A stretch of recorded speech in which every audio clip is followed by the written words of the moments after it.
Za liječenje multiplog mijeloma postoje različite skupine lijekova od kojih se neki od lijekova mogu uzimati kod kuće. I tu je važno procijeniti i definirati zapravo grupu bolesnika koja u ovim uvjetima u kojima se trenutno nalazimo neće zapravo moći redovito dolaziti u bolnicu, odnosno grupu bolesnika kojima će to predstavljati veći problem i na taj način ih dodatno opteretiti. Znači, s obzirom na to postoje lijekovi koji se mogu uzimati na usta, pa onda takvim bolesnicima je bolje dati peroralnu terapiju.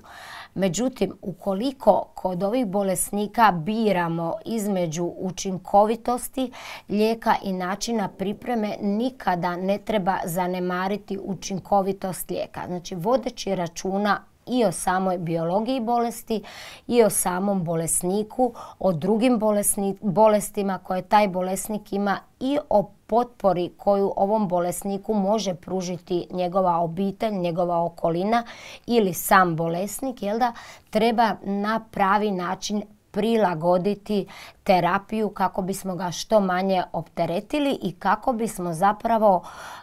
održali liječenje kod ovog bolesnika, odnosno kako bi naš bolesnik primao taj lijek dovoljno dugo da postignemo odgovarajući odgovor i da zapravo ne ugrozimo ishod liječenja. Kad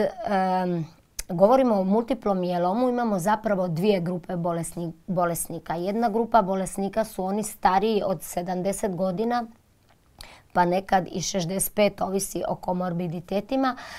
koji nisu kandidati za transplantaciju, i onda imamo onu drugu grupu bolesnika, mlađih od 65-70 godina, koji su zapravo kandidati za autolognu transplantaciju. Različite hematološke grupe su sada u vrijeme ove pandemije, znači u vrijeme COVID-19 infekcije, razmatrale autolognu transplantaciju kod multiplog mijeloma i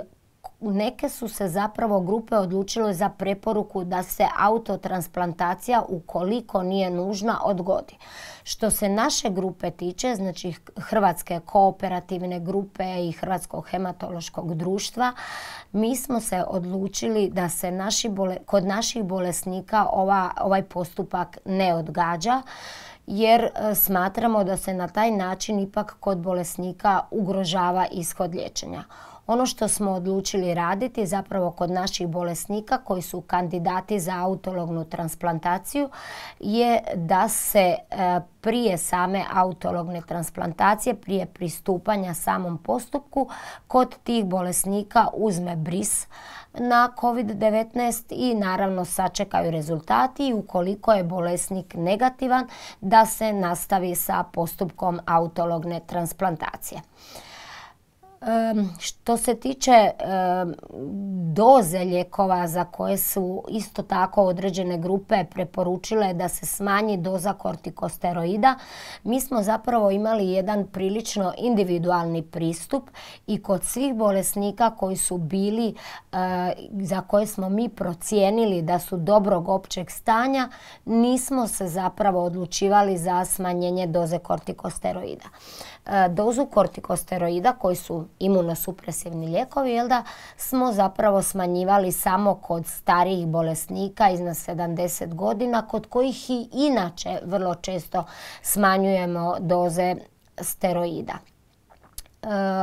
Mislim da se zapravo način liječenja bolesnika sa multiplim mijelomom u ovom periodu nije značajno promijenio i da smo i dalje zapravo ostali kod tog pristupa da je